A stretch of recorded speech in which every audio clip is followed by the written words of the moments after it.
once, Bud. My ass. I'm only four. Bonjour, Monsieur Pussycat. Cracking toast, Robert.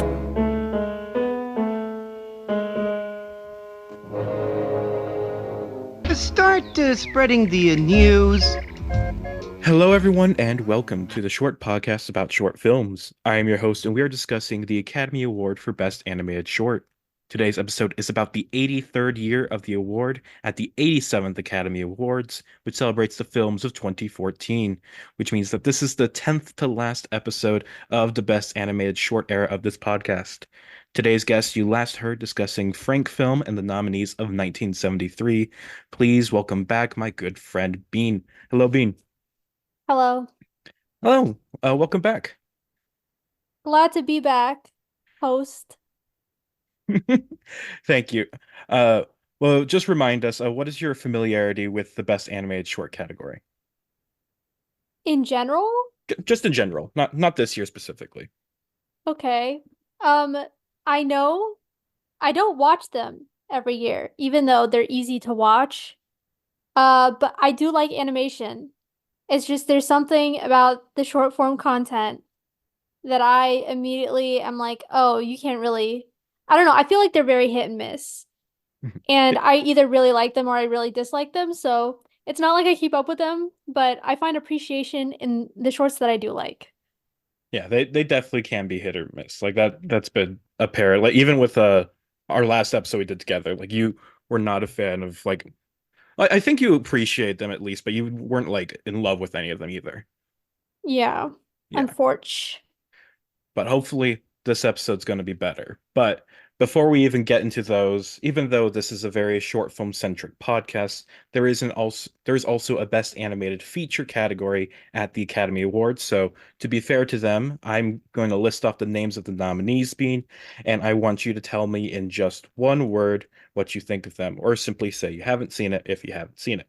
You ready? The full length movie? Yeah, the feature length films. Okay.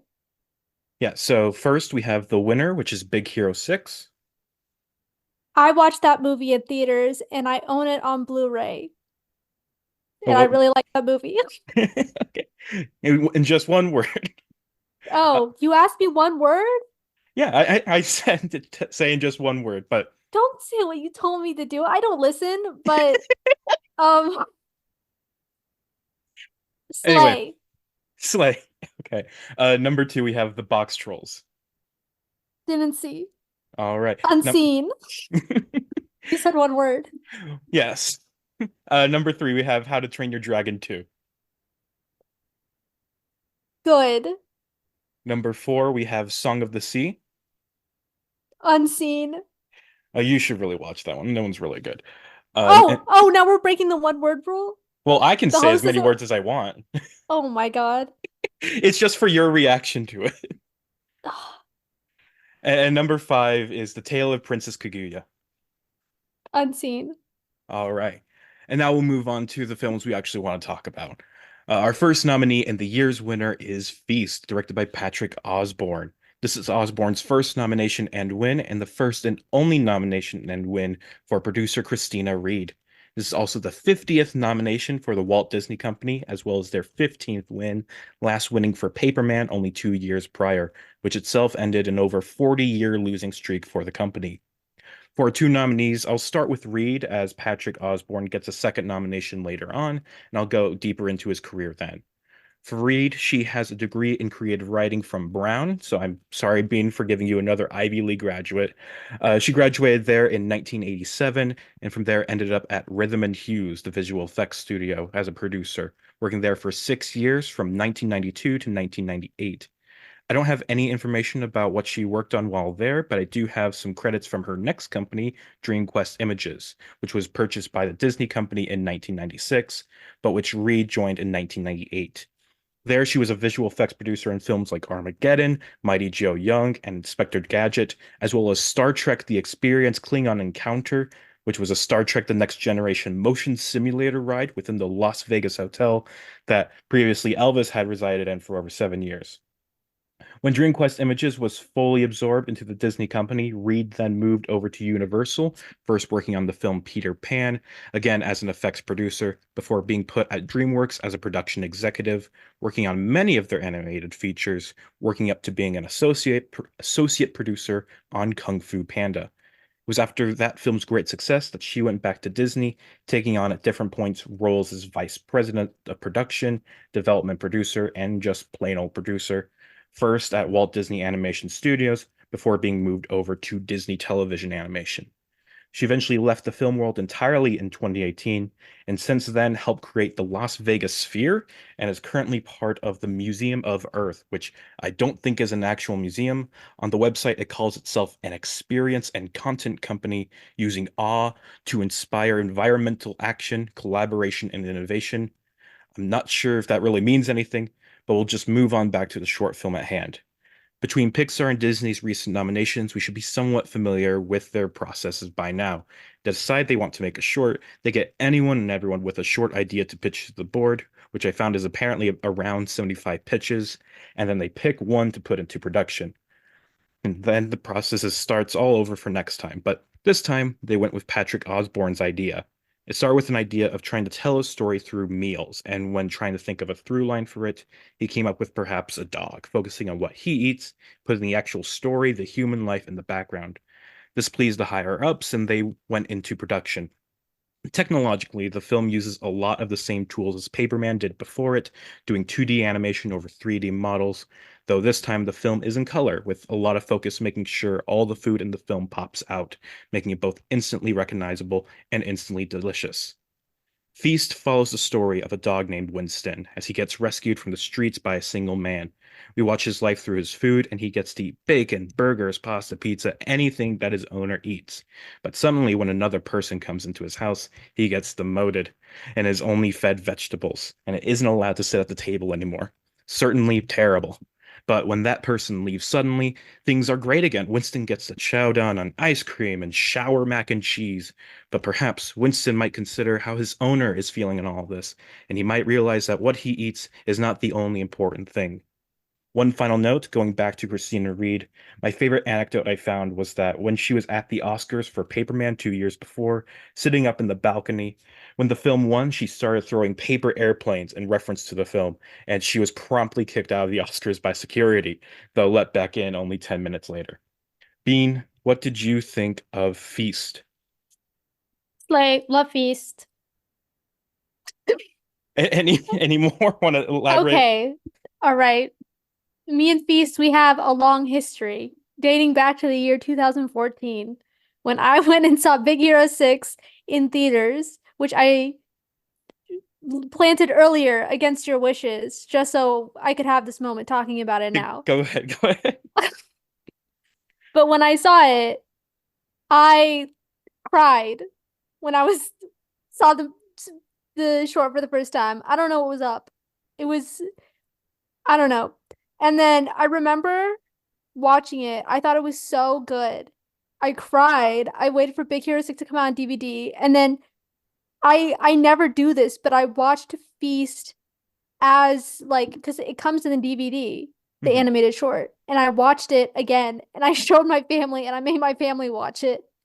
I don't know what I was on when I was in high school, but yeah, it was serious. I don't know, love Feast. I think it's just so heartwarming. It is like it it gets to its point with such clinical precision. This is like the CIA's top sniper of heartfelt Disney moments in one like 5-minute short. It gets so much done in such a short amount of time. The animation is beautiful. It's funny. It's heartfelt. I want to be the dog. Like, we've hit. This is like the peak of storytelling is Feast. It's like Ratatouille for dogs. Okay, that doesn't make any sense. I get what you you know mean. what I mean. I get what you mean.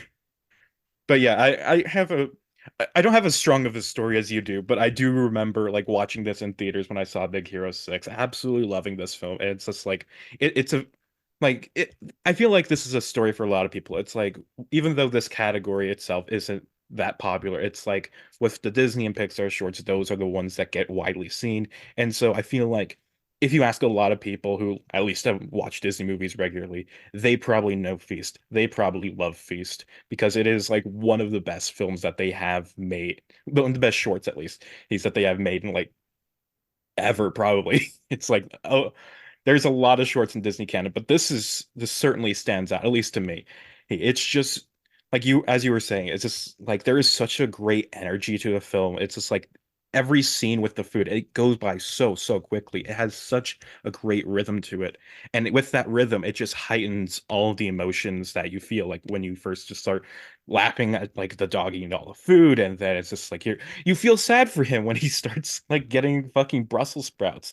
And then it's just like it all and all the emotions, like especially into the ending when the dog realizes his owner is miserable and like he goes out to find the girlfriend or whatever. And it's just like yes, it's cliche, but also it does the cliche so well. Oh, and it's just like this change in perspective does add so much to the story. It's and the dog is just so cute. Like, oh my God. Winston is my best friend. He is. He's every person's best friend. And he God, it's so cute. I was reading about how they animated Winston. Like they found like Boston Terriers that were owned by different people at Disney and just like brought them in one day, let them like roam around as they like made like notes and references and whatever. Or it was just like God, they did such a good job with this dog. He's just one of the cutest dogs in history. It's like fuck Lady and the Tramp. Winston's where it's at. Okay, put the gun down. What did Lady and the Tramp do to you? I'm sorry. What the hell? I What? I I was being exaggerating. I do really like Lady and the Tramp. They didn't even do anything wrong. Like, at least pick a dog that's evil. I'm trying to think of an evil dog. I'm tr like there's Even the dogs that are evil, I'm kind of on their side. I don't know. I try to think like maybe the dog in Fox of the Hound, but I don't think he did anything wrong either. No. Oh, there's the evil dog in like Oliver and Company. I never made it to the end of that movie. Eh, it's Don't. all right. It's whatever. Okay. It, You know, it Billy Joel released his first song in 17 years yesterday. oh, good for him. Isn't that crazy? Is Oliver it and good? Company. Yeah, I like it a lot. Nice.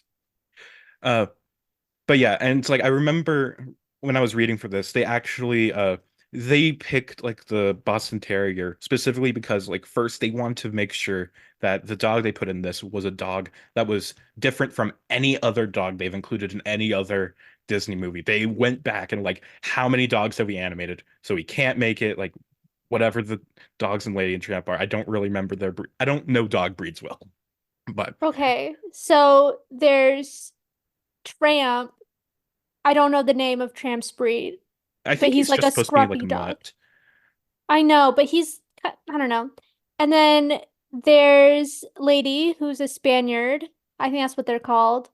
And then there's the Scottish one. And then there's Peggy. I forgot what hers is too. Maybe I don't know dog breeds as well as I do. I remember there's a poodle in Lady in the Tra in Oliver and Company. Um, Oliver is a cat. Yes. Yeah. They made sure not to make the dog a cat. But but yeah. And the Billy Joel dog. I don't know. And they couldn't make him a Dalmatian either because Dalmatians are too big and they wanted to make sure that they had like the dog could be on the floor, but then it's just like when he's up in the world, they put him on the Mm. chair, on the table, and then Winston's kind of stubby. He's yeah, like a stubby little dog. he's God, he's just so cute. It's just like they're just so small. I want to grab him. It's so cute. But yeah. And I also want to talk about the just the animation style because, like I said, they use like the same techniques that they used for Paperman to make this short. Or and it's just like if you like, I watched Paperman only like last week, 2 weeks ago. So it's like it's really fresh in my mind. And so it's like I do see a lot of like the similar, especially with the lighting. Paperman has Hmm. really like heavy lighting. I don't really know the right terms, but it's like there are moments where it just becomes like so bright. And it's just like uh Feast has some of that same moment too. Like they really want to do like this kind of naturalistic lighting. They have the bokeh too, who is just like but also they also make the colors themselves like really pop, like Yeah. especially with the food, like I mentioned, and it's just like they do a really good job like balancing all of this just to make the film look so good. Oh my God. Just, I remember when Paperman came out and all the Disney fans were like, this is the next wave. This is what's coming for Disney. It's so beautiful. I can't wait to get this in all our movies. And then that didn't happen.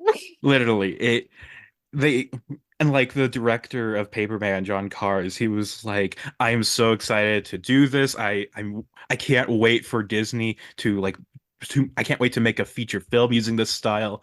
And then he left later the same year. Or he just left Disney, which I see happen so often. And because like I think Patrick Osborne also left Disney like after winning this, and it's just like it's because I think before I was just kind of like Disney just wasn't like treating them well at all, especially like after they get such a big honor like an Oscar or something. And but also I think maybe uh other animation studios, like especially like something like Google, where it's like when they were doing their spotlight stories and whatever, they would hire like all these like really prestigious animators to make stuff for them. And it's like both John Cars and Patrick Osborne went to Google to make spotlight stories, and that's Osborne's second nomination for Pearl, the VR film. Um, and it's just like I think it's just like they kind of buy out these people. But also, I think, especially with John Cars for Paperman, I think when he heard that Disney wasn't really interested in making a full feature with like the kind of Paperman style because it is kind of expensive to do, it's just like he was probably pretty disappointed by that. Oh my God. And now Disney's, after Wish flop, Disney's like never gonna go back to 2D. This is But the like a thing is, like, tragedy. they I they they didn't even try with Wish. It's just like know. they just put a I saw fucking a filter over TikTok. it. I saw a TikTok that went like into depth about why Wish looks the way it does. And apparently it wasn't like a failure of animation. It was just like stylistic choices that do not work well on the big screen. Hmm. And it made me feel really sad. I was like, oh, we're cooked. It's okay though. It's like the other studios are like trying to be more interesting with their animation style. So, although I am curious, like, how is Disney going to respond to the failure of Wish and the failure of like a lot of their movies, like Strange World flop, Lightyear flop, like and Disney and Pixar combined. But it's just like they're in such a terrible spot right now with their feature films. It's just like, how are they going to try and come back from this? Will it be good? I don't Prob know. If you go to Disneyland, you can tell where they're putting their money. Like not like in what movies they think do well. Encanto's like the big one from Mhm, recent years. I would say Encanto and Coco, and of course Frozen. That's mhm, where they like think the money is, you know? That's where they think the big properties are. So they're probably gonna keep trying to copy those movies. mhm. Definitely. Yeah. Hmm. I'm also like I also heard that like Moana is also doing like Oh really well on yeah, streaming Moana, too. yeah, too. That's true. Though That yeah. though they haven't done much with Moana in like the parks or anything, I don't think. Think Um, they changed Epcot. They added a Moana experience to Epcot. And I think that they've threatened us with adding a Moana experience to Animal Kingdom. Don't quote me, but I think it's possible. hmm. Um, but I do know, I think there is one in Epcot now. I think they changed the like, you know how there's like a land area and a water area? They did like water conservation with Moana or something. It was something like that. Um, Oh yeah, that's like the Living Sea or whatever it's called, like the Nemo stuff. It's like where it is, and then there's I'm also gonna Living with the Google this. Land. I don't wanna, I'm sorry. I should. Okay. It's okay. Moana. No, this is important. Journey of Water, inspired by Moana, the Walt Disney Resort, an exploration trail scheduled to open October 16th, 2023 at World Nature in Epcot. World Okay. Nature. Yeah. And it's an exploration trail. Oh wait, yeah, they did just like completely like redo a lot of Epcot, didn't they? Like, they did Yeah, like Epcot's a mess. it's always been a mess. I kind of love it though. That's my favorite Walt Disney World park. I've never been to Walt Disney World. I want to, but also it just seems like too much of an expense with especially since I have like Disneyland like closer to me. Yeah, and it's just like Yeah. I feel like Disneyland's just more it's more sure of what it is. I think is what I'm Yeah. saying. Disneyland is like a cold brew concentrate or like a shot of espresso. And Disney World is like, I don't know, like a latte, like something that you kind of have to keep sipping on. It's so big. There's just so much empty space. So they start just putting stuff in it. Like that doesn't make sense. And you just like go in there and you're like, what's going on? I don't know. But it's so big. You don't understand until you go, Hmm. truly. Yeah. Yeah. I want to go some point, but it's just like not in the cards for me right now. Hopefully someday. Hopefully someday. Um, Going back to Feast, I don't really have much more to say. Do you have anything else you'd like to say about Feast, or would you like to move on? No, it slays. Winston is my best friend. And yeah. All right, then we'll move on to our second nominee, which is The Bigger Picture, directed by Daisy Jacobs. This is the first and only nomination for Jacobs, as well as producer Christopher Hees. Jacobs is a British animator growing up in Gosport in Hampshire and was able to attend the prestigious National Film and Television School in London due to a BAFTA scholarship, with today's nominee being her thesis film. The film is animated largely through massive, life-size paintings on walls, with the characters sometimes reaching out of their planes and interacting with 3D objects. This is incredibly ambitious, and Jacobs had made two other shorter experimental films with similar techniques, but the scale of the production, combined with a short deadline of only 6 months, made the whole thing seem somewhat impossible. But they powered forward. Jacobs, as well as Chris Wilder, head animator of the 3D elements, talk at length about the long hours and the exhaustion they faced. Wilder tells one story about how Jacobs sat down to look at a frame they were working on and fell immediately asleep. Wilder nudged her awake with a paintbrush, and she went straight back to work on the image. Perhaps the most difficult part of the film was just how there is no going back when it comes to the image. When painting and repainting the canvas, combined with the 3D elements and also lip syncing to dialogue, any mistake in any aspect could ruin the entire project. Overall, the shoot proved extremely stressful, but it all paid off. Outside the Oscar nomination, the film also won a BAFTA for Best British Short Animation. And beyond this film, Jacobs went on to make an even more ambitious film called The Full Story, which built further on techniques she learned with this film, and this time combines live action actors with the full size animation. She also has a new film called Dangerous Romance, which I can't find too much about, but I believe should be coming out this year, and we are looking forward to it. Going back, the bigger picture is about two disparate brothers taking care of their elderly mother in her final days. So I'm going to start off by talking about what I thought of the animation style, which is so like reading up on it, it's just so impressive, like just on a technical level. But also I do think like it just looks really good. I really enjoy the way it's animated. I love the way the characters come out of the walls and like they sit in the chairs or they vacuum the floors. It's like they're pouring with the teapot or whatever. And it's all just so it's so visually captivating.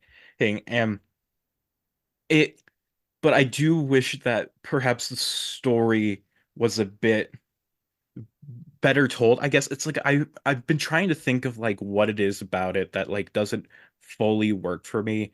Whether it might be just the fact that I think the dialogue doesn't really work with the animation style, or it could be just the way it's edited. It feels a bit rushed. But there is like some really strong emotional beats in here. Or it's just like like I said, the story is about taking care of an elderly mother as she's like about to die, and it's just like we see her like just go through these embarrassing moments, and then we have scenes in a hospital.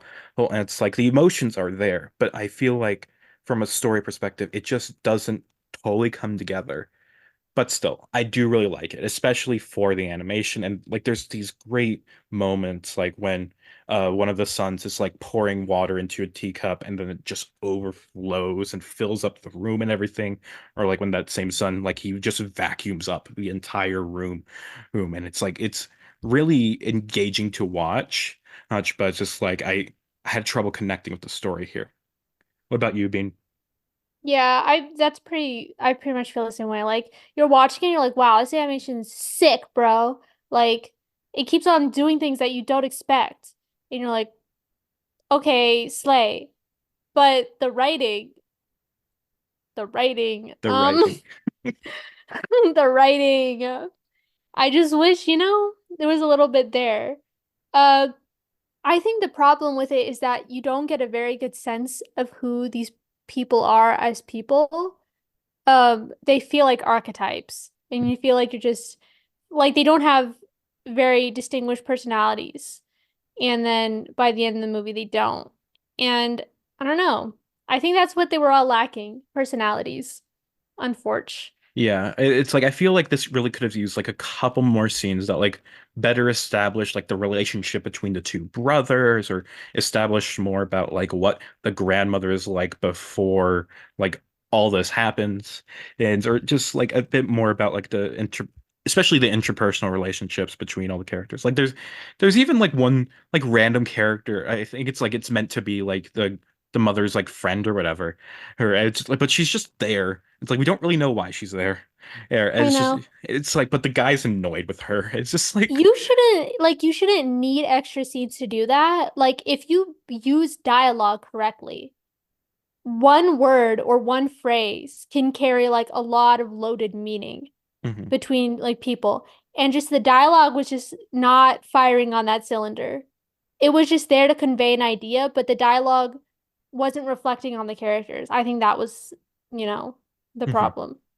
Yeah. Yeah. Yeah, definitely. But that's just what I'd say. Just like making like just getting better dialogue in there. Or like it I'm could be not I'm not disagreeing with you. yeah. I'm simply trying to think about how I would fix it. There's a lot of ways to make this film better. I think even like you could have made this story without any dialogue, just use because the visual storytelling is the best part of this film. You probably could have gotten away like Daisy Jacobs, she could have probably just like focused more in on the visual style without having to worry about the dialogue element, just trying to accomplish more with those visuals. I think that the Yeah. story could have been told without a single line, but it's it feels like a bit almost like a waste of time to even like say like talk about like ways a film could be ways a film could be better. It's just like we have the film we have, and the film we have is pretty good. Yeah. Yeah. Yeah. I also wanted to point out the ones like I really like the scene at the end, like when the mother like dies, and we have this one shot like going through the hospital hallway. It's just like it's just like one like real strong change of form that just really stuck out to me. And it's like I don't even know like why like it's not even an impressive shot or anything, but it's just like it's just a jarring moment, which like again, it's good for the film. It's just like it represents like the change of like the character's mind state or whatever. It's just like it's the changing of the moment or whatever. But I just want to bring out that moment because I really liked it. Good moment. Yeah. I think that was the best, like the last maybe 2 minutes were like the best part. Yeah. Um, yeah. But yeah. I think we have run out of things to say in this part, so we'll move on There's to not because like there's not much to chew on. yeah. It's like the animation's cool, but like what is there beyond that? Yeah, I guess that Yeah. really is. Yeah. Actually, I'll also point out one thing that I anecdote I really liked from when I was looking this up. It's like so they had all these like physical props like these like tea kettles and mugs or whatever and it's just like and the 3D elements were made from paper mache, but what they found was that the paper mache arms, whatever, could not hold all like the jugs or the vacuum or whatever object they were trying to hold. So they had to recreate every single object they had in paper mache, or at least every single object that was going to be held or whatever, or in paper mache, just so the characters could hold it. And I thought that's a fun detail. It's like they have these like little side by side shots of like the paper mache cup with the real cup.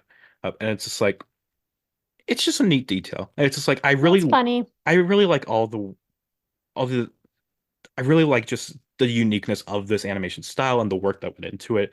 And it's like, I'm just really I didn't go and watch the other Daisy Jacobs films or but I'm probably going to watch him soon.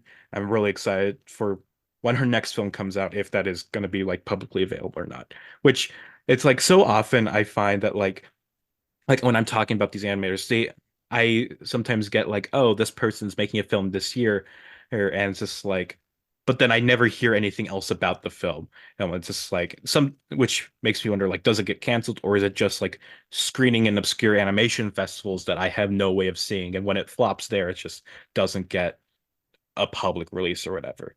I don't know, but It's probably the latter. probably. But we'll just move on to our third nominee, which is The Dam Keeper, directed by Robert Kondo and Daisuke Tsutsumi. This is the first and only Oscar nomination for both Kondo and Tsutsumi. The two men have different origins, but their paths were destined to cross. Tsutsumi got a degree in illustration from the School of Visual Arts in New York, while Kondo got his from the Art Center College of Design in Pasadena. Kondo joined Pixar in 2002, almost immediately after graduating college, while Tsutsumi spent time at Lucas Learning and Blue Sky Studios, becoming a color key artist on Ice Age, Robots, and Horton Hears a Who, before he too joined Pixar in 2007. And this is where their friendship bloomed, as they both were art directors at the company. Kondo says he was drawn to Susumi because he often had big ideas and aspirations beyond his work at Pixar, wanting to do something bigger and better. So, as Pixar lets its employees use company resources to make their own films, Tsutsumi did just that, first making a film called Sketch Travel, and eventually pitching Kondo on them making a film together. They spent much of their free time together sharing ideas and trying to find something that worked for them, and this partnership proved so fruitful that after the two finished The Dam Keeper, they left Pixar completely and formed their own studio in Berkeley together called Tonko House. With Tonko House, the duo have created another short, Moom, as well as the Netflix series Oni Thunder God's Tale. Tsutsumi is also devoted to charity work, most notably with the Totoro Forest Project, which helped raise money for forest preservation in Japan.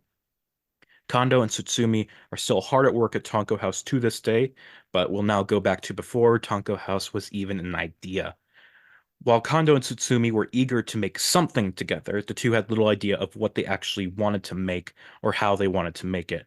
It took a while to figure out a basic story or plan their production process, but after many, many story revisions, they finally had an idea of the film they wanted to make, and bringing on editor Bradley Furnish helped them really decide on production scale and process, though even they couldn't predict how their planned 8 minute short with a 3 month production schedule ballooned into an 18-minute short that took 9 months to make.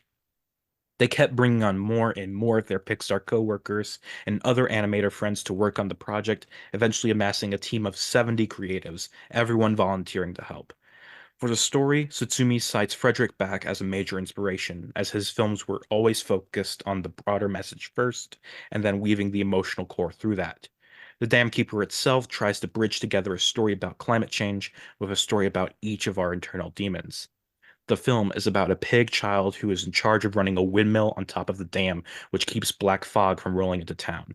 He also goes to school every day, and everywhere he goes, he is mocked and belittled and bullied by the townspeople. One day, a fox comes to town and befriends the pig, finally giving him a lone friend. But after misunderstanding, the pig is distraught, and he's tempted to let the fog overtake the city. The Dam Keeper would go on to spur a trilogy of graphic novels as well as a Japan exclusive Hulu animated series. Bean, what did you think of The Dam Keeper? Okay. Listening to the background, a lot of things are beginning to make sense. It's like when you have criticisms of something, you're like, this had to be intentional. And then you find out it was intentional and you're like, oh, maybe that wasn't the best choice though. Um, I did like the Dam Keeper though. Don't get it twisted. I like the pig. I like the fox. I really like the animation. I think it was cute. I think when the pig goes Joker and puts on the gas mask, I laughed out loud, even though that was supposed to be a sad moment.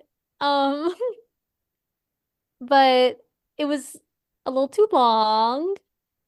And this is so dumb. I'm so sorry. But I think that when it's beginning and you're getting the pig's backstory or like the exposition, I guess, I was just taken aback because I'm like, okay, his father is dead. And then the pig goes to elementary school. And I'm like, what? You're letting this elementary school pig live alone? Like, what's the point of his father being dead? Why is he still going to school and working a full-time job as like a 7-year-old? What the hell is going on? And then he's in the school and he's getting relentlessly bullied for being a pig, which I also did not understand because at first I thought that maybe everyone was the same kind of animal and they just, you know, he was the only one who was different, but he wasn't the only one who was different. And they hate pigs for no reason. And they make fun of him for being a pig. And I'm like, why? Like, why are you making fun of him for being? I don't get the anti-pig discrimination arc here.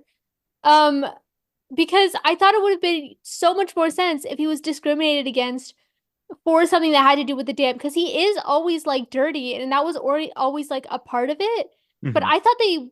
I thought that was going to be the root of the discrimination, but no, it was like second to the fact he was a pig. So I was all like, all right, this 7-year-old working a full-time job is the victim of racism in this school. And then I was like, okay, for some reason I expected this to be backstory. And then later on, we'd in like his high school years, the story or like would take place. But no, it all takes place in the world of this 7-year-old, which don't get me wrong, I understand this is for children and the children needed something to connect to. But if the children needed someone to connect to, it's definitely not the guy with dead parents and a full-time job. Okay, who's clocking in shifts at the factory. Like what the hell? I'm sorry. No, I'm sorry. you're okay. You can keep I'm going. sorry. It- It's just like really funny the way you describe it. It's just like yeah, it is funny that like this elementary school kid. I don't think he's meant to be like 7. I think it's like maybe like middle school, but still, it's just like this child. He's working at the dam, and No, it's like it's definitely elementary school because the way the school is designed, it's like there are like flowers in the hallways and stuff like that. Like it's decorated like an elementary school. What okay. my interpretation. Okay.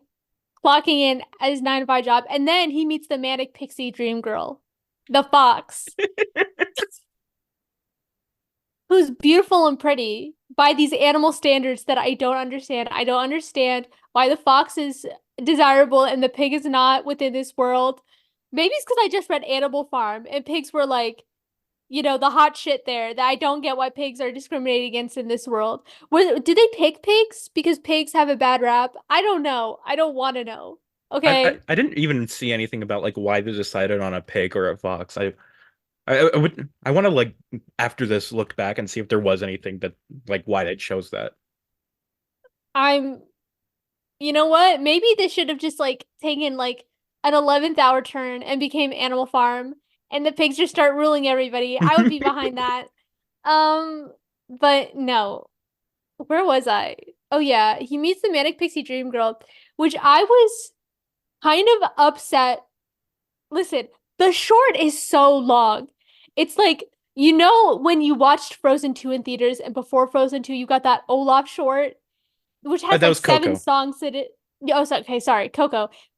It doesn't matter because I saw both in theaters because I'm a Disney. But you saw the Olaf short and it had like 7 songs, and you kept on expecting it to end, and it just kept going. Like you weren't expecting this to end, but you thought at like 19 minutes it would use its length for something. And the Fox girl has no backstory. She is there just to be a friend to the pig. Like they have no trauma that they bond over. I like there's like her writing, her like drawing, it represents something only in the most like broad sense. Like, oh, she uses charcoal and it looks like how he's dirty and he's found a friend in that, but it's like not deeper than that. And I was like, okay, at 19 minutes, I'm expecting a little bit more. Um, I'm I'm expecting I like that you read the fox as a girl. she doesn't she wear a dress? I don't think so. I don't think it's short and pants or shirt and pants. Wait a second. Did I gender this fox? Yeah, I think like No, no, I no, no, no. like I think everything I've read about it says like the fox is a boy. It's just like I like people were saying like in one review I read they were asking the filmmakers like did you base the fox and the pig off of like both of you like is one of you the fox is one of you the pig, but then they were like oh no we're both kind of both of them.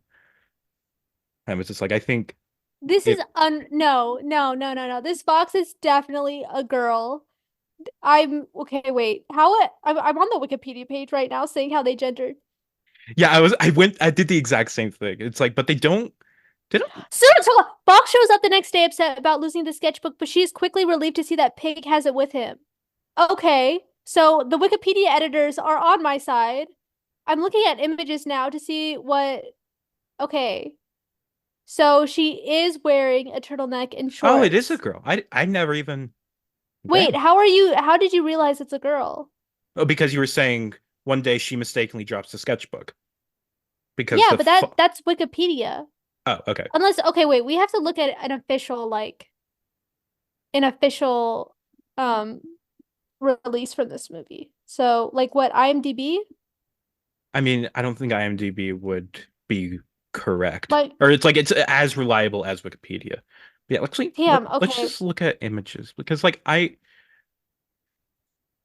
guess I just kind of expected the filmmakers to portray like because I to just make it like two male best friends because like again maybe I'm just like falling to that trap of just assuming that like the two main characters are Didn't you meant. say there was a bunch of graphic novels about this? Yeah, there is a trilogy of graphic novels. Okay, I'm like on the Wikipedia page seeing if they're gendering Fox. Or actually I'll go to Goodreads. So like I'm sorry, this is important to me. I- I don't want to misgender oh, maybe it is a skirt.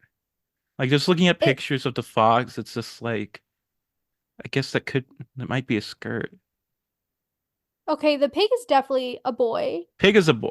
I think like Pig is a I boy think even for in the the. narration they're kind of like, yeah, it's my father, and I they say like I think they gender him at some point in the narration. Okay, I'm gonna read the reviews for this and see if they gender Fox. No one's gendering anybody. Okay, I'm just gonna assume that the Wikipedia page is correct. Yeah, I think it's a safe assumption. It, Because if they're graphic novels, I don't think the Wikipedia page could get away with misgendering. yeah, but yeah, I don't like part of me also just wants to assume that like the gender isn't the most important thing here. Like it's just they're just two friends. I It's know they are just two friends, but also I'm telling you that Fox was giving Manic Pixie Dream Girl. Maybe not in a romantic sense, but she's carefree. She doesn't care if people make fun of her. She just does what she wants. She loves to sketch things. mhm. I There's nothing else to her. yeah. So I'll just go into what I think of it. And what I think of it is I think this is absolutely amazing. I don't understand why you think it's too long. Like I'm okay with it. Like I it's you can feel your own way, but it's just like this Put the went by gun down. so quickly. It's I just was so absolutely entranced. I think that first of all, the animation's just gorgeous. I love the way this whole world looks, the way the characters look. It's all so fucking beautiful. Oh, and I love this story. I love just like the imagery here. It's like the with the black smog or whatever, her and the windmill at the top of the dam. And then it's just like I I feel so much with the little pig. He's just so cute, and I hate that everybody's mean to him. And it's like wish they were nice to him, and then it's like the fox comes in, and it's like, oh my God, he has a friend. That's so cool. Well, and then it's like they bond, like even though the pig gets bullied, he still bonds with the fox. It's just like it. They do the little drawings in the bathroom. It's so that whole sequence is so good. Like when the little like as the camera rotates around them as they're drawing together, it's so good. And then it's just like then but then the little fake out, which usually I hate in movies, like when it's just like they think when one character sees only parts of a conversation, it's like, oh, son, oh, they actually hate me. They're making fun of me behind my back. Like, which, yes, this movie does do, but I think it does Yeah, it and it well enough. sucks. I think, Sorry. no, it's okay.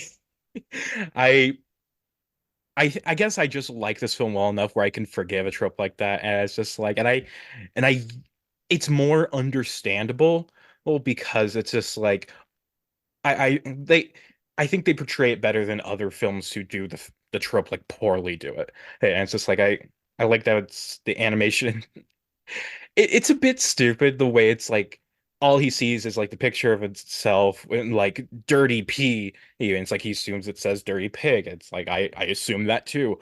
Who and then he just rips the paper and runs off, and it's just and then he fucking lets the town die a second, which you know is a bit I was much, like, but I because get it. immediately the mosquito dies, and I was like, is this 7-year-old pig doing genocide? Like, It's just like everybody oh my mean to God. me. I am tired of these people, their lives. Literally.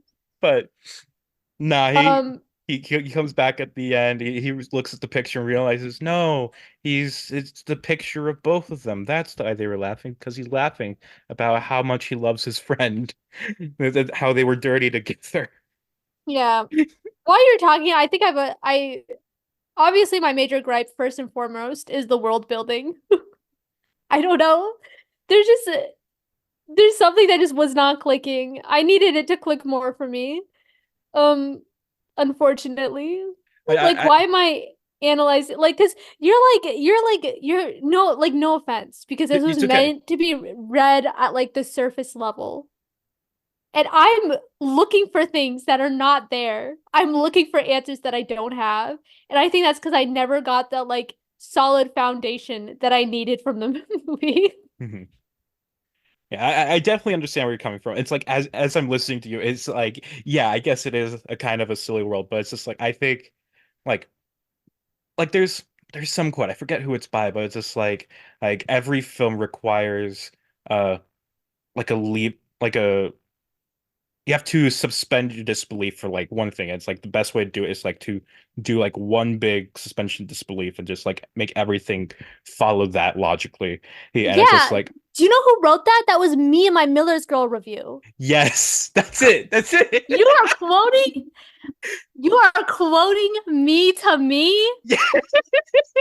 I, I as I was saying it, I was just like, wait, didn't Bean write this? But That was wait, weren't you quoting somebody in that film? I was quoting a tweet I saw that I couldn't find. It was advice that I saw. It wasn't because if I read it in a craft book, I would have been able to remember what craft book, but it was a tweet, so the tweet is gone. So Mhm. it's just like general advice now. But I Yeah, know you got it from me. I definitely got it from you. But anyway, it's just like I was able to suspend my disbelief, just like let the world be what it is, and it's like just No, appreciate the okay. emotional elements. And Because and my one suspension of disbelief is that this 7-year-old pig is running this thing by itself. But then on top of that, it's the racism.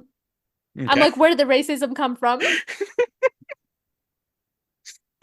Because I don't get that. Because okay, listen, I'm sorry. Okay, because if the resolution to the story is that he has a friend, and so the conflict is him being bullied, but you also have this idea of the dam and the pollution, and he's protecting them all, and they don't appreciate him. And those ideas should be connected.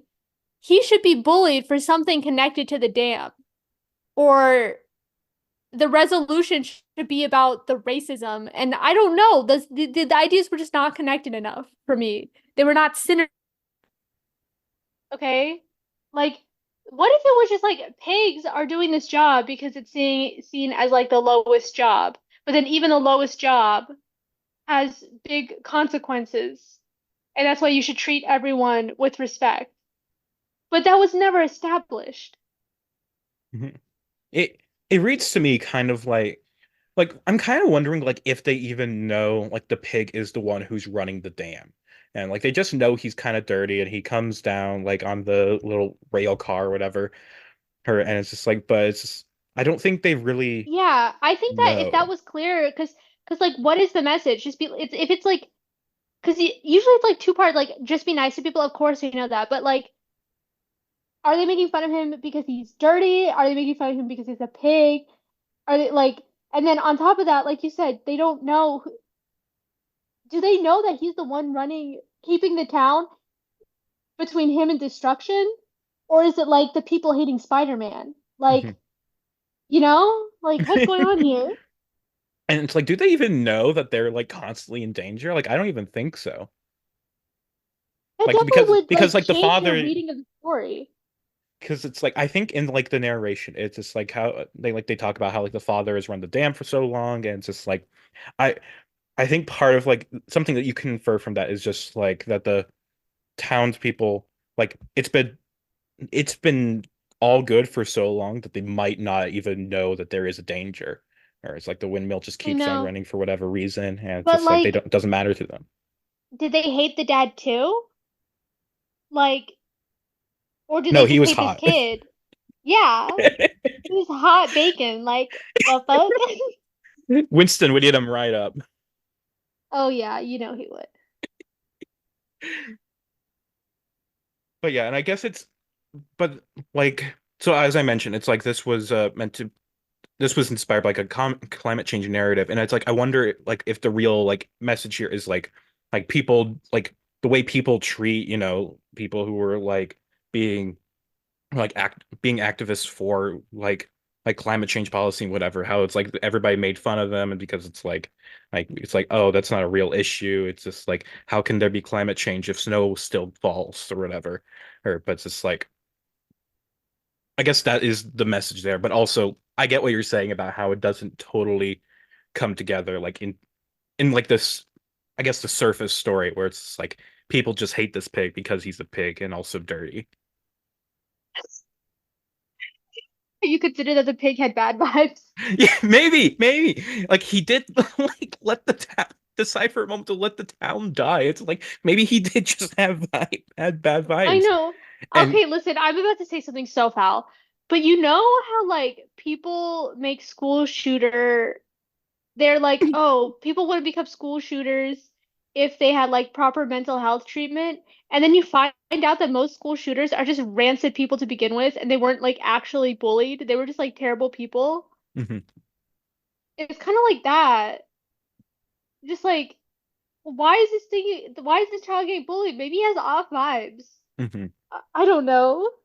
I'm not saying that the pig was a school shooter, obviously. Wait, I but mean he kind of was. the pig was an Sorry, incel. he literally was. What am I saying? That's Oh the my plot of God. the thing. Oh my God. I still love this though. I still think it's really cute. Oh, I'm sorry. And then also, everyone, if you want to go learn more about my suspension of disbelief, it's no longer my Miller's Girl review. It got cut by my editor Oh no. because, yes, that's why I posted it uh on my like private account, and I was like, they cut this.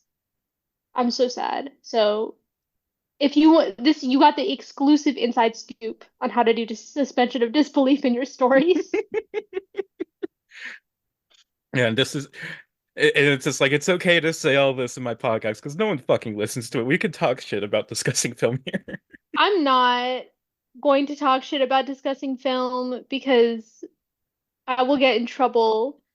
They will find me and they will Oh, be like, I don't know. I should probably stop talking, but I will say I do understand why they cut that paragraph because it had really nothing to do with the review. I just sometimes like talking about craft and like giving people better tools to understand why they didn't like something and be like, this is what people have to consider when they're writing. So if they miss this step or they don't think about it, this is how it like impacts the story. I like writing that into my reviews, but people don't like reading them. So that's why it got cut. Well, I liked reading it. Thank you. But yeah. Anything else we'd like to say? I feel like there was more I wanted to say, but we just got so in the weeds on like the pig racism that I completely forgot what else I wanted to say about this. I'm sorry about the pig racism. Also about comparing the pig to a school shooter. It's Um, okay. It's okay. We like this podcast is about talking. It's great when we talk. It's okay to um, go on tangents. also about the fox's gender. I'm trying to think of what else happens in that movie. I mean, I think we covered most like we haven't talked about the actual ending of it where it's just like after the pig like realizes he like the fox is actually still his friend and it's like he rushes to the windmill. He even gives his like little gas mask to like a mother with her children just like to I think that was so cheap. I'm sorry. Just like, wow, just because she's still your friend, you won't let every single person in this town die. Be for real. but yeah, I Be for think real with me. And it's like, I don't know. yeah, I also really like the I forget what it actually says in it because I didn't like actually take notes on this, but it's just like I remember like the second narration, like as he's like fixing the windmill again, and it's just like how it's like his the the father taught him how to protect himself from the smoke, but he couldn't protect himself from the people or whatever. I guess in that line, it's like it does say that like the father was also like discriminated against. And it's just like Um, they should just move away. Like, and let the town die. I thought, okay, I don't know. Someone else can do the job. The pig can't even reach the handle. Why is he the one doing this job? First of all, he's 7 years old. Second of all, he's not tall enough to even reach the handle. Third I of all, okay, when at the end when the shit falls onto the pig and he's like, "Oh no," and it goes black, and you're like, "Oh my God, is this bitch dead?" It's like I thought that it was going to show someone else like saving him and saving the town, but then they didn't. They were like, "This bitch is so discriminated against that he had to pick himself up and still save everybody." And it's like, what is this movie like? I understand at a very surface level what this movie is trying to say, but wouldn't it have been better if he was saved by someone else and he saw, or like he didn't realize the full like he still was duped and he did realize the error of his mistake that not everyone should die because he's treated badly, and then he goes to redo his mistake and then he gets hurt, but then the fox saves him anyways. And then she's like, I'm sorry for letting you think that I wasn't your friend. Like, I should have never done that. Wouldn't that have been a better story? no. Anyways, but did you say no? I said no, I don't think that would be better. Okay. I want a new podcast host, one that agrees with me without question. Last Um, time you wanted me to debate with you. yes, but you're not debating. You're not going to say anything. You're just going to say no and then move on. I can go into it because it's like with that line, it like with you saying like the fox apologizing for like the fox did nothing wrong. The fox like it was But just a I'm saying the misunderstanding on the fox pig's should behalf. have done something wrong. Because when you think about what is the theme of this short, Climate change and bullying. okay, so if it's about bullying, that has nothing to do with misunderstandings. It has nothing to do with false perceptions. It's all to do with needless cruelty. So the fault and the climax should revolve around needless cruelty. There's no reason why it should revolve around a misunderstanding. if the show was about misunderstandings or the theme was about misunderstandings, then the climax and the main central conflict that breaks the pig should be about misunderstandings. That's how you get a more cohesive story. But then you could also say that like the town is like misunderstanding the pig. It's just like how they don't understand like what he actually does for all No, of them. because no, because that's never established. We don't know what the town knows about the pig. We just know that they hate pigs and they make fun of him for being a pig and for being dirty. We don't know that if the dirtiness is connected to his race or if it's connected to his occupation, which are two completely different things, and we have no idea how much the town understands about what he does. Hmm. So that we have no basis of their knowledge to even understand what a misunderstanding is, unless you call racism a misunderstanding, which I think that's what white people want to think of racism as, but racism is so much more insidious than that. Yeah, definitely. But yeah, Anyways, I'm sorry. don't you don't need to apologize. I feel like no, because I was like, all right, let's You're get into the weeds of this. you're all good. It, I didn't expect that. I did not expect that talking about the short would lead into like school shooter and like analyzing racism. Well, I guess I should have Listen, expected the second one though. But here's the problem I have when a movie or a show doesn't give me enough to grip on, I will start taking shots in the dark until I hit something. Okay? And that's exactly what's happening here. mhm. Anyway, I like the ending, like after the pig saves the city and then the fox comes up and like sees the windmill and it's like they're friends again. It's cute. Of course. Of course you'd be on the side of the school shooter. Sorry.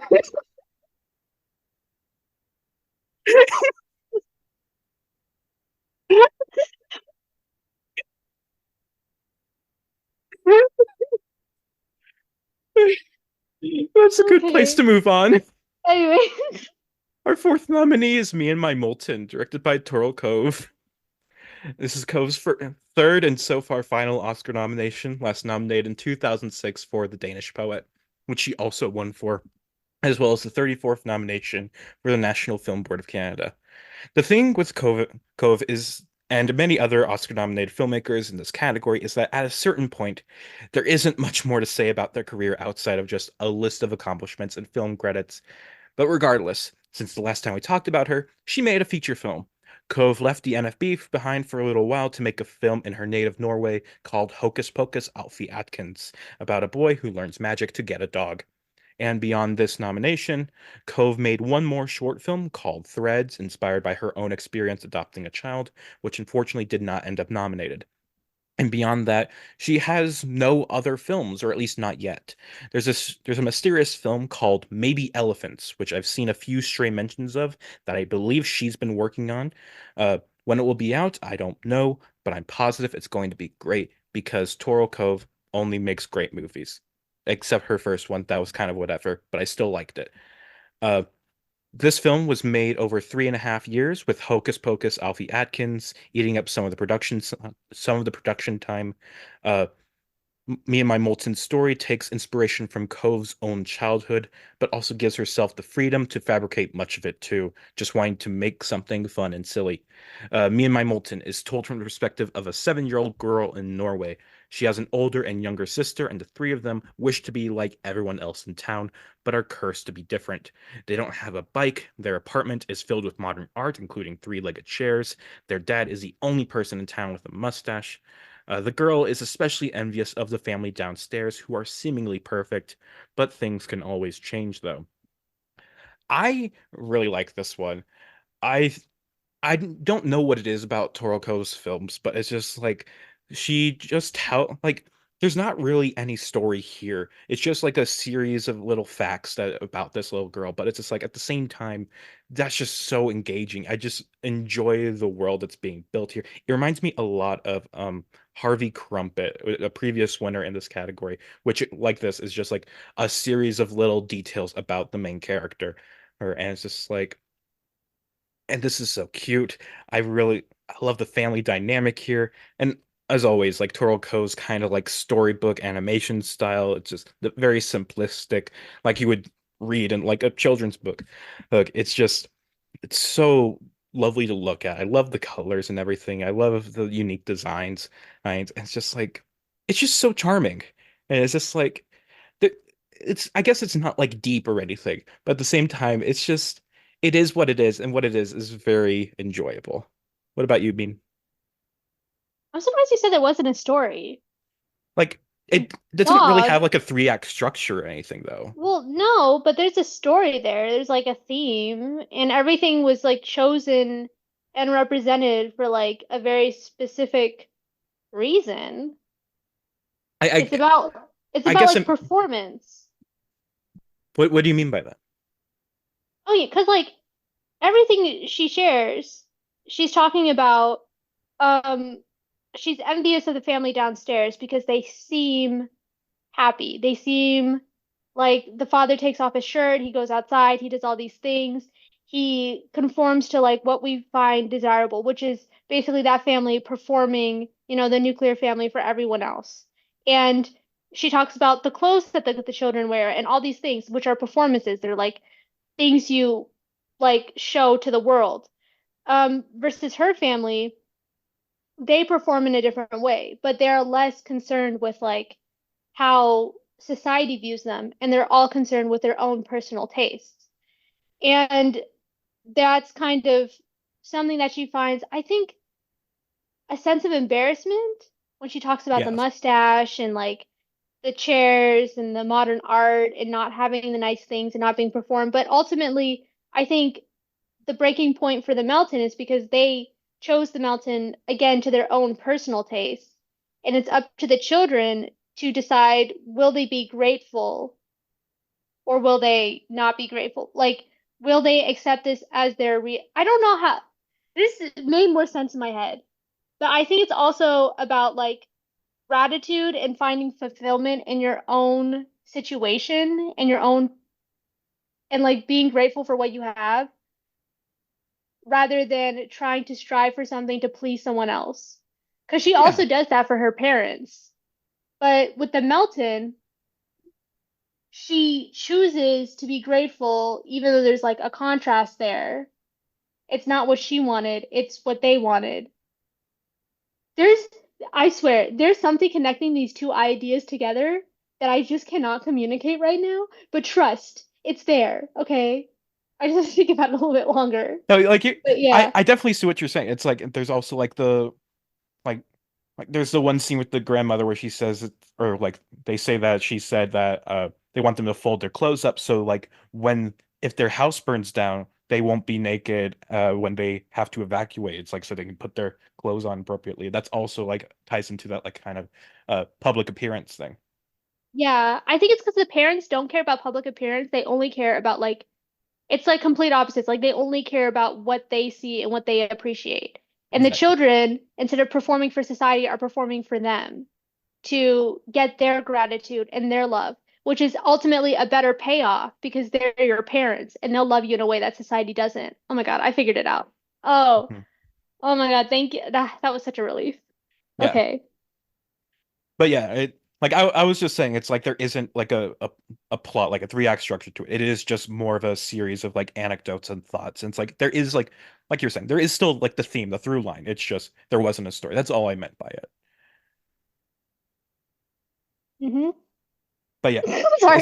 still really like this. It's still really great. It's just really all like Toro Ko's films. It's like they all have this like really distinct sense of humor that it's it's so kind of unique, but also I guess it's more like it's very Nordic in its sensibilities. It's just like because when I do watch like other like films from Norway or Sweden or the other countries around there, it's just like they all have this like very distinct sense of humor that you don't really see from films made other places, and this very much falls in line with that. But it's just like it's just so charming. True.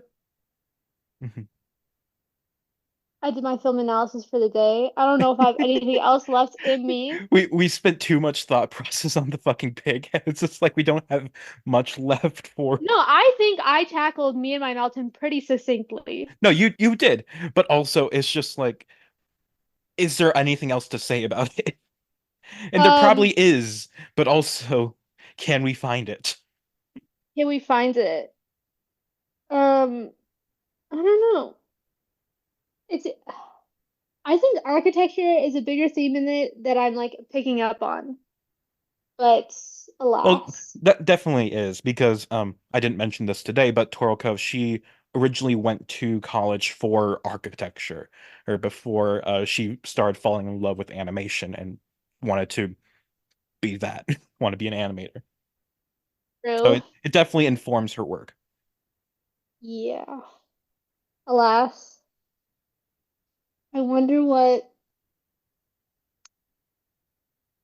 I got nothing for you. I'm sorry, bud. I was excited. You said I wonder what, but he gave up on it. My brain, yeah, no. Because I don't know. I had my revelation about me and my Melton. I there's no more for me. But I'm sorry. what do you think of the Moulton? Melton? Yeah, the Moulton. What do you think Is of it the called bike? is it Molten or like I think it's Moulton, kind of like oh or Moulton. I don't. It's hard to say words. It's like there's probably like weird sounds in there that I, as an English speaker, wait, I'm not used to. let me look up a Molten bike. I also want to say it's like when I went to rewatch this, it's like I didn't remember what a Moulton was, like what the titular Moulton was, and it's like I expected it to be like an imaginary friend, but no, it's just a type of bike that's like has springs and like it can detach and it's like it's But we oddly don't have a shaped. car. Hmm? Well, we'll get a car. That's Oh what I was yeah, gonna say. It's like we don't have a car, but we'll get a car. You don't drive. Well, I did just really like like that. me. And also like the scene when it's just like the dad's like a pacifist, but then he says he could take down any Russians that are trying to take their home or whatever. But then it's just like I think Let mom mom will handle take the down Russians. let mom handle the Russians, yeah. And it's the same thing like at the end there. It's just like I can we can take lessons, but you're blind in your left eye. And it's just like the dad says it's like it's okay, but then the mom's like, no, I'll be the one to drive. So true. I wish we got more of the mom. She doesn't really have much to do outside of those two things. Like the dad gets a lot more uh character and personality in here. But it's just like even just those few lines tell just says a lot about the mom and also her character design is really nice. Which I think is Hmm. probably just the way Torokov's mom looked like, but whatever. Probably. Probably.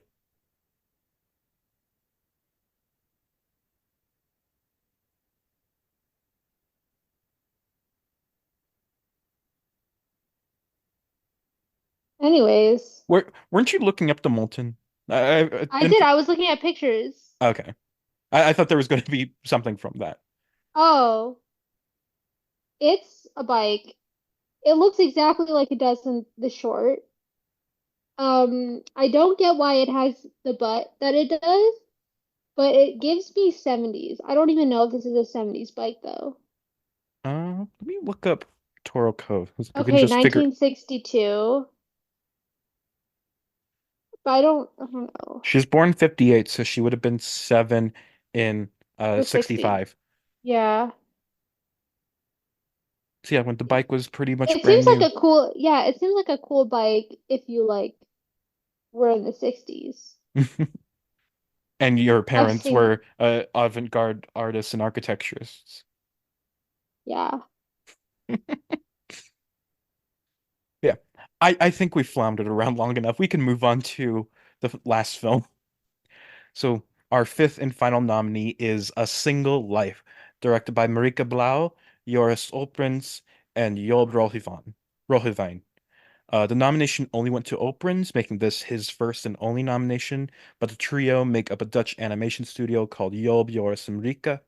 Uh, They met while studying at Design Academy Eindhoven and found their studio in 2007. And the name of their studio wasn't selling them short either. They really do just make every single short film and music video of theirs with just the three of them.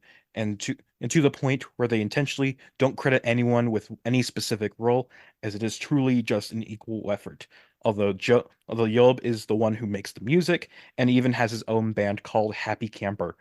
Now, there isn't much more I can say about their career. It really is just a long list of short films and music videos with varying degrees of success and mostly Netherlands-centric. So let's just get into the film. A Single Life was originally made for the same reason animated shorts used to be made when this category first started, to just screen before a feature film. But because of that, they had to make the film as short as possible. The idea for it came from an experience the triumvirate had together when they were listening to records, and it suddenly skipped, and they just thought, did the record skip, or did we jump through time? It's unclear how high they were, but that idea stuck. They eventually pitched the film in a contest where four films would get produced, and they were selected. From there, it was just back to the grind for the triptych of filmmakers. They made their film and sent it out, and miraculously, an Oscar nomination came back to them. The beauty of the world is everywhere. A Single Life is about a woman who gets a vinyl record and starts playing it. She's about to eat some pizza, but when the record skips, a bite is taken out of the slice. She realizes that the record itself can let her travel through time, but the more she messes with it, the harder it becomes to control. One more thing, so the threesome weren't allowed to all be nominated for the award, due to the Academy at this time having a rule where only two people at most could be nominated for it. For whatever reason, they decided to only write in one name, that being yours. However, because of that, only Joris was sent an invite to the Oscars with the chance to bring a plus one. There was not a third ticket for a third person. I believe they worked it out, but I like just the little mishaps like that. Bean, what did you think of A Single Life? I hated this. It was a waste of time. I'm on my 2 minutes back. I I wish I because you have to understand when you said let's move on to the next film, I forgot that this film existed. And I was like, what next film? And then I checked my letterbox, and then the second that I saw the thumbnail, it came back to me, and then I felt angry again.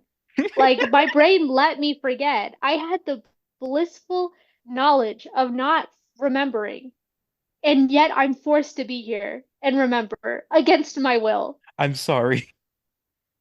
Apology not accepted. I Uh, it's just this. I listen. I never watched Adult Swim, but this feels like a skit that would play on Adult Swim between cartoons just to be funny and haha. It means nothing other than to get a laugh out of you. And it's just the animation. I did not like the style at all. I thought it was like I hated looking at it. The song was all right, but I expected something and I got nothing, which is probably the problem. Like if I saw this in between cartoons on Adult Swim, I'd probably be like, okay, that was funny. But as an Oscar nominee, I silence. I agree with pretty much everything you said, but I also did just enjoy the film a bit more. I just accepted that it was only meant as like a little like just a short little laugh. And it's just like, haha, yes, joke. And then that's it. That's all it is. And it's just like and I like I actually I'm torn on the animation style because like it is ugly, but also it's like I think for some reason I don't hate it as much as I do like other ugly animated films. Like there's been some ugly nominees in this category, especially in the 2000s. And but it's just like I'm fine with this. Although I do like how many letterbox reviews of this mention how often her boobs jiggle. Oh, it's just I like noticed it too. How could you not? Like why? Because it's listen, listen. How do I say this? As an animator, you get to make choices in movement. And those animators took the time and energy to make her boobs jiggle for no reason. Okay? Why does she not have any support up there? I don't get it. Like she's the not moving that much. It Dutch girls just don't need bras. okay. That's I don't not know. true. I was That's just not making true. see, I was just making a joke, a silly little haha. I These guys should be put on a watch list. Well, one of I'm them's a watching woman. them. Okay. I need to understand. I need to talk to her. Maybe this was her idea. Maybe this was like part of the joke. Just another reason for me to hate this. Just haha.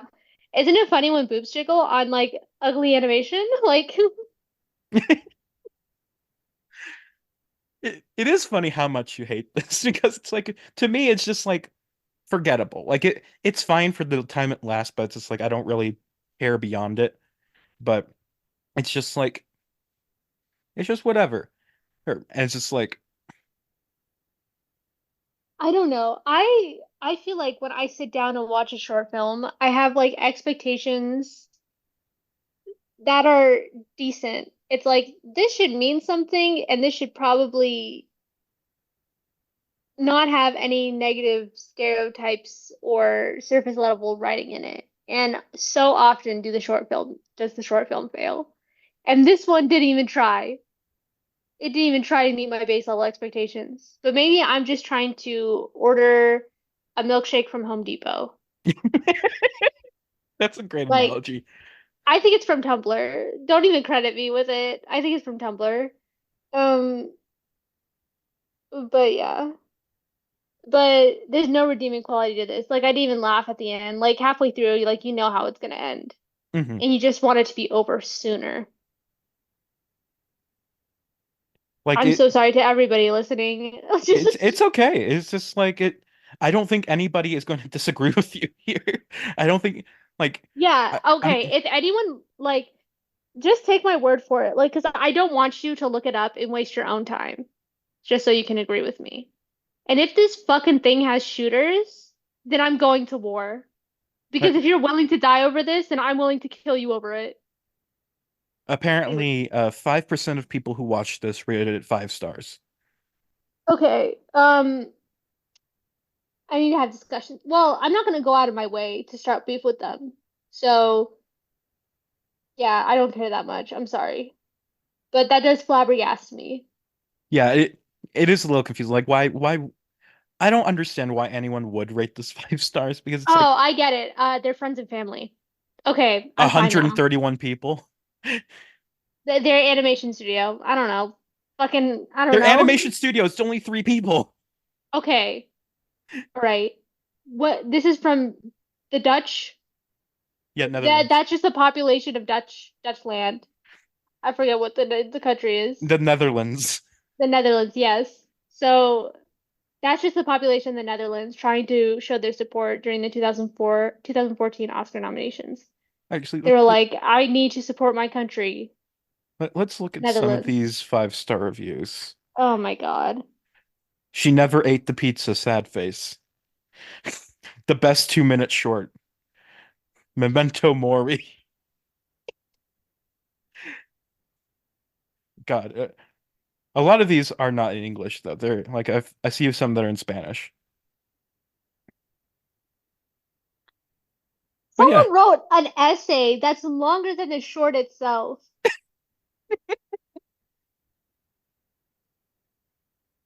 Creative media almost feels like a preservation of time and life itself. It's the only way we can control how little time we have left. I don't know, my mind is buzzing. I promise you it is not that deep. I from promise you, Alana Everbloom. shout out to Alana Heim. I hope she never. I hope that your podcast reaches a lot of success, but I hope that she never finds it. God bless. Maybe when this episode goes up, I'll send it over to her. I'll find that review again and put it in the I comments. will never talk to you again. I won't. It's like it's like last time when I threatened to like send this podcast to Frank Morris after you talk so much shit about him. Yeah, I don't give a fuck if that man sees that podcast. He's an Ivy League graduate. It doesn't matter. Nothing. My opinion should not matter to him. I barely know what a 401k is, and he's probably cruising off of his 401k unless he's poor now. I think he's And doing fine. okay, good. Because that would have been so awkward if if it reaches him and he's on like welfare And Yeah, he's all like, my life isn't what you think it is, and you've hurt me even more. I'd be like, I'm so sorry.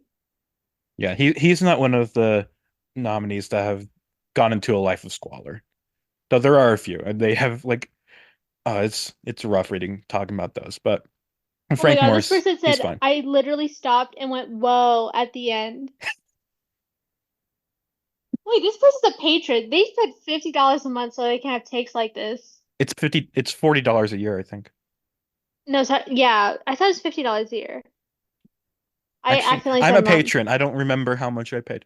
I'm a patron. I'm a patron too. Oh, you are? Reverse card. Yeah. Nice. But like I said, I can't imagine paying $50 a year so I could have such mind-blowing takes about a single life. Oh, yeah, $49. I will say about a single life is that the title got me confused with a single man regularly. I hopped on, I was expecting a little bit of gay action, and I did not get that. Unfortunately. And I thought I got gay stuff in Dam Keeper, but no, apparently that's a girl fox. You Unfortunate. said it didn't matter if they were platonic or romantic. It doesn't, but also I enjoy You gay things. yaoi coded them? Yes. Well, not yaoi. Okay. That implies a lot of things. I just think I just thought they were two boys and they liked each other. My Remember, these mic, are can children. you hear me? Yeah, I did. I heard you. Okay. But yeah, Okay, because if they're children, I'm not gonna say what I was gonna say. like you know they were children. You were the one talking about how like the I seven. know. I know. But also gay children can have gay child relationships. It's This is like there's elementary school kids, as you were saying. I know. But I'm not, listen, I'm not being lewd about it. I'm just saying that people have crushes on the playground. Like, were you not in elementary school? I was in elementary school. Yes, it's been a while, but I was at one point in Yeah. elementary school. Yeah. Kids get like little crushes and pretend to like go on dates and stuff. It's age appropriate gayness. If there was no age appropriate gayness for children, then children wouldn't be able to realize that they're gay, but they do. Hmm. Mm-hmm. Hmm. Uno reverse card. I mean, I don't. I don't want anyone on these streets saying that I'm not an ally. No, on the podcast, I do not pretend you're homophobic. Oh. Um, we don't have to explain that to people, but It's okay. Only Christoph is going to listen to this. But anyway, shout out actually, no. Kristoff. I wonder if I feel like Burn or maybe just Burn. Maybe Michael too. Maybe they'll listen. I don't know. The Bia Bean does not have dedicated fans. Okay, she has admirers, but they're not willing to do things for her. I mean, I would. Especially, But then again, but this is I my know podcast, this so is I your can't listen to podcast. this. Oh my God. Hey, if you're ever on a different podcast, I will definitely listen to it because I know what it's like to record a podcast with you, and I want to be there every single time. I know because I'm a hoot, a holler, a joy to be around. Exactly. Okay, And small detour. and I'm having a PowerPoint night tomorrow with my friends. And I haven't decided on the topic. I was either going to do a selection of movies I've cried during, which I think will be funny because when I describe why I cried during a movie, I start crying again. Or I was going to do a recap of the entire Dragonheart series. ooh, those are both. I know. Hmm. I honestly think the because you said like you would probably cry during the presentation, I think do the movies that I cry during because the tears might like reverse card make it funny. I But know. That's what I I'm expecting. I think and it's like I don't is Dragonheart crazy enough where it's funny just to describe it? No, but it's kind of messed up. And like the trajectory of Dragonheart is so funny because they made two Dragonheart movies in the 90s. And they were like The first one was all right, and the second one was just like straight up bad. And then I think that when Game of Thrones came out, they realized that they had this property that had dragons in it, and they were like, "Oh my God." So, like literally like 20 years later, they revived Dragonheart and they started making more Dragonheart sequels. But because the original Dragonheart movie, the first Dragonheart movie, like ends with the last dragon dying, all the sequels had to be prequels. So everything in the Dragonheart universe takes place before the actual first Dragonheart movie. And they just brought it back, I think, to like ride the Game of Thrones like popularity wave. It's Hmm. kind of funny. And there are varying degrees of like bad to like I like this. Not Nice. even good, just I like this. Yeah. Me with the damn keeper.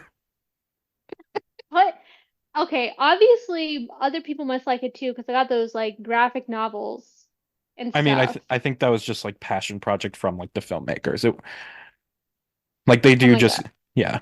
Imagine if I run into them in Berkeley. Like Yeah. I I did specifically you go to mention the that they were Berkeley from Bowl and Berkeley you just see the because directors. You see the directors of the Dam Keepers. yeah, And they're in the bacon section. make sure you look up their faces so you can recognize them and then tell them that they made a film about a school shooter without realizing it. Yeah. I probably won't do it exactly like that. I will say I love Airbuses though. Any movie with an Airbus, I'm there. Hmm. I love Airbuses. Tell them Also, that much. It's like, hey, yeah, I saw the Dam Keeper, love the Airbus, and that's it. love the Airbus. That's it. Yeah. I'll study their faces every night before I go to bed, just like people study Tony Hawk's face, so they never are caught unawares. Exactly. Yeah. And just speaking of that, it's like so when I was looking up like I already forgot Tonko House. That's it.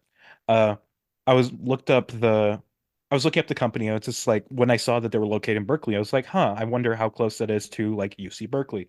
It's like, but I couldn't find an exact address of like the studio or whatever, wherever their main base is.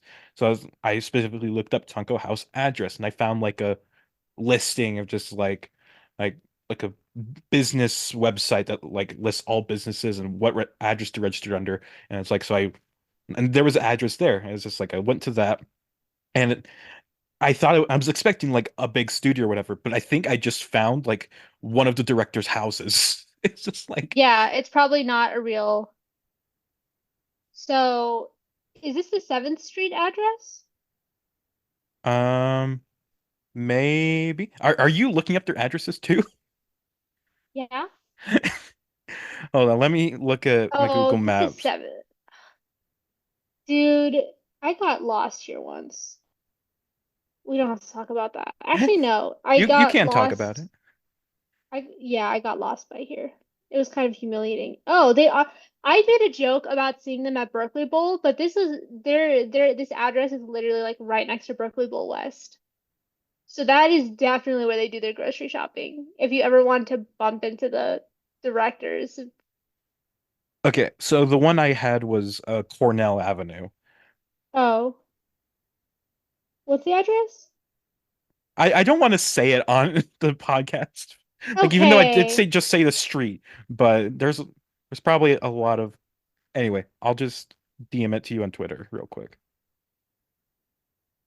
You don't want to dox the directors, even though anyone, this is publicly available Yeah, information. even though we said just how easy it is to dox them. But anyway, and I already said half of their address. It's like we said the city, we said the street, just got to figure out the number by yourself. But My friend is like walking tours of Berkeley, and I went with her. And it's funny because we'll go to like random people's houses, and they'll be like, "Oh, this is the like historical significance of just this random house that someone lives in right now." And they have like Philip K. Dick's old house and stuff. mhm. Um, this could just be one of the addresses on the tour. Oh yeah, this is just someone's house. Yeah, it's literally just a house. But it's a nice house. I like the fence that they got there. It's pretty cute. It's a little It's Adobe style. And it's like when I went on Google Street View specifically to like look for the house, it's like I mistook it for the house that's like two to the left of it, where it has like just a bunch of shit around here. And it's like, is this the guy's house? Is he this messy? But no, I realized it was the wrong number. Yeah, I really hope that these men do not listen to this podcast. Oh, they're like in the north of Berkeley, which Hmm. is that's like where the nice houses are. That's where like I don't know, the rich people live. And it's Or I like, guess normal people, I don't know, and also, compared to like the south side. yeah. And also, so when I was looking up on Google Maps, I realized I had like a flag on Google Maps nearby it. And I was like, oh, I wonder what that was for. Like, was it UC Berkeley? But no, I had flagged the place where they shot the No Head Vine because I was like, part of me wanted to go and visit that place when I went to San Francisco last year, but I I didn't. Completely forgot it by the time I went. You forgot? We could have gone to a no head.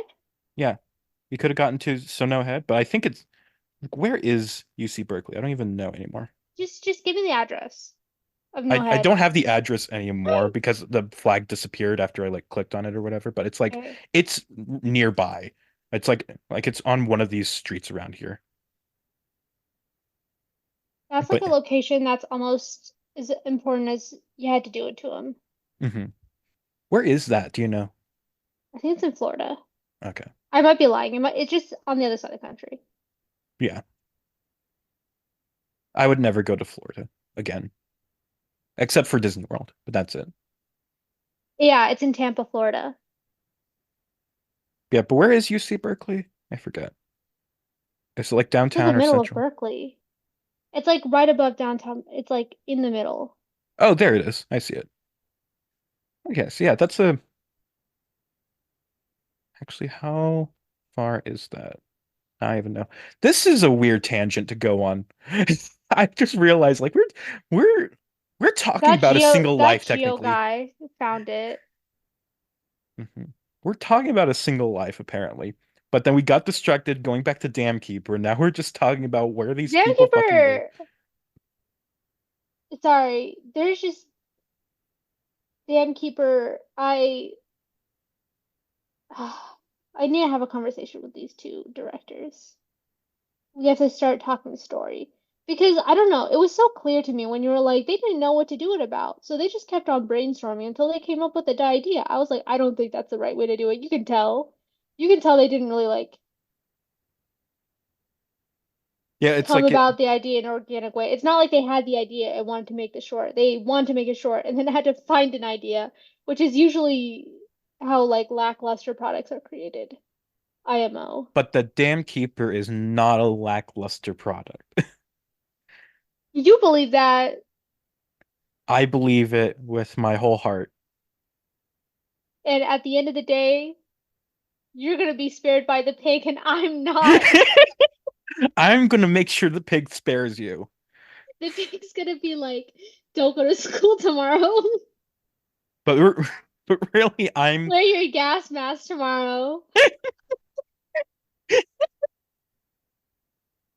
It also has a 3.9 on Letterboxd, which means I'm right. That's not true. That's not true at all. I know that's What's not true. that? What's that short that everybody hates? Which, The fox, oh, the the boy, the one, mole, the fox, and the horse. The one that I hate especially.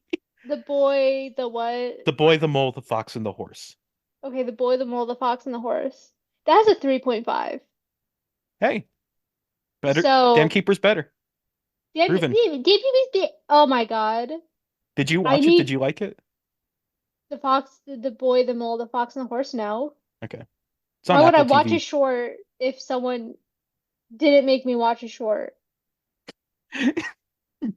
You know what? I'm going to invite you on again, even though I'm going to discuss it on a different episode because, it won the Oscar. Or I'm going to, next time I bring you on, I'm going to just make that one of the films we watch. No, because that thing is 30 minutes long. Yes, and it's all terrible. I don't, God, I hate that short. I bring it up so often on this fucking podcast because I keep like comparing like this is why this short succeeds and why Boy, the Mole, Fox and the Horse failed, or it's just like this one's bad, but it's not as bad as Boy, Mole, Fox and the Horse. And it's just like I'm just building up that fucking episode so much. Who's the guest on that episode? It's gonna be Kristoff because it's like for the 2020s episode.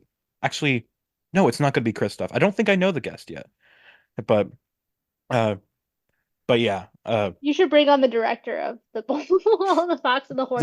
the way I'm doing it is that for the four 2020s episodes, it's like they're going to be the four most frequent guests on the podcast. So I think Christoph is going to be on the last episode. I think Ronaldo is going to be on Boy Mo Fox Horse. I think Zeta's going to be on. I think Gordon's going to be on Windshield Wiper, and then Zeta will be on. Uh, if anything happens, I love you. God, I hate that one too. I hate all of those. Wow.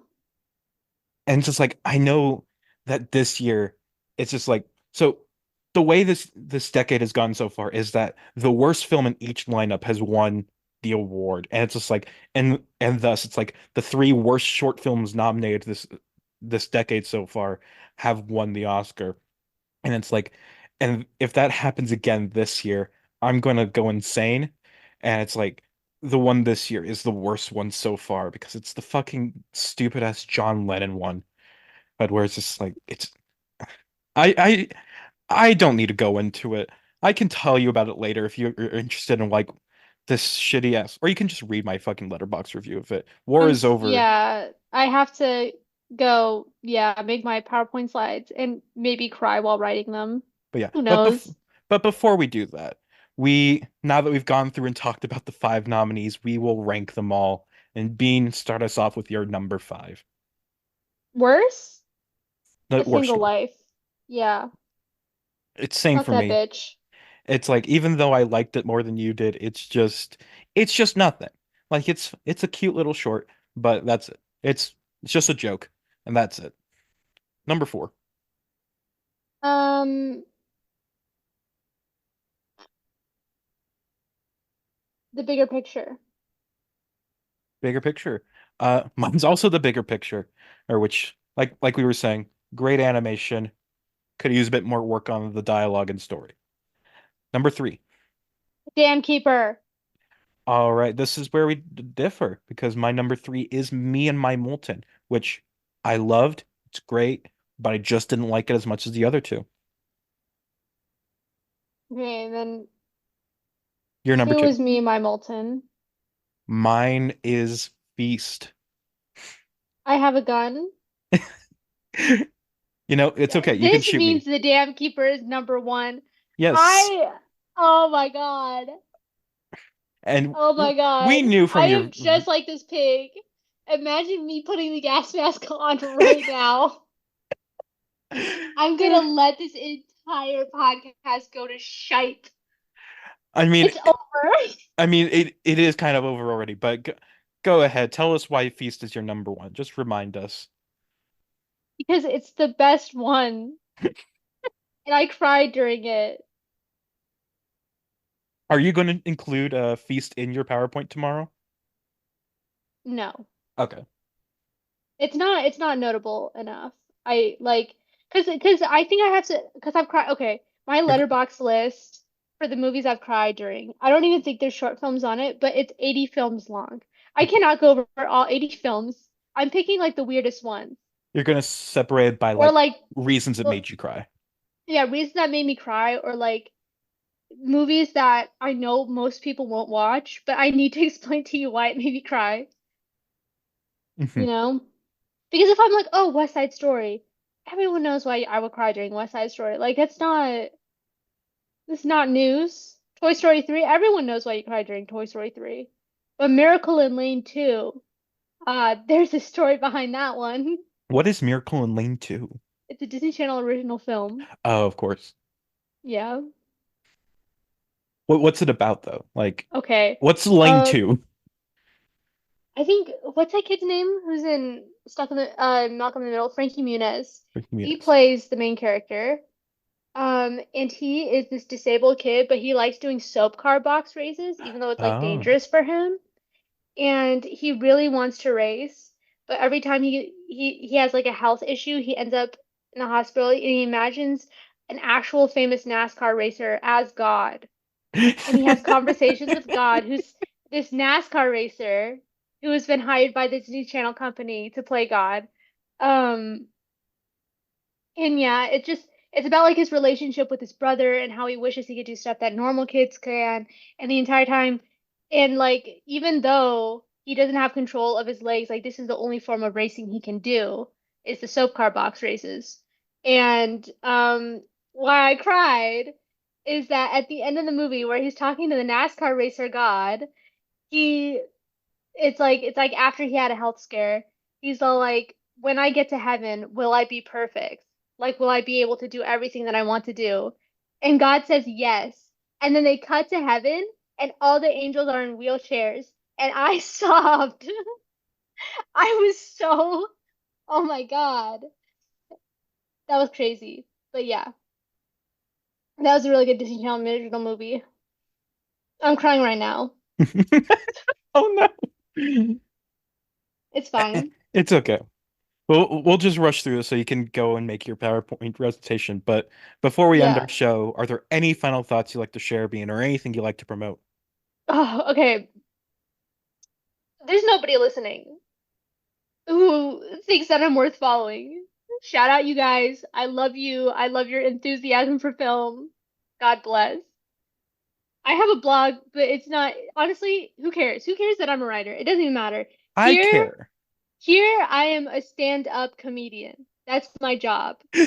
And then I clock out. It doesn't matter what else I do in my day-to-day life. It doesn't matter what else I'd want to promote. If you want to promote me how you want to promote me.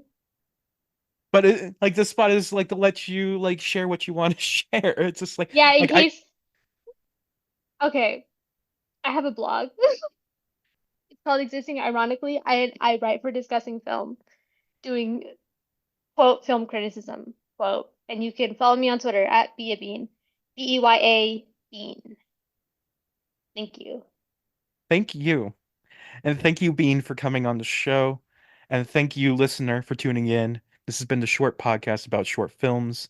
Until next time, goodbye.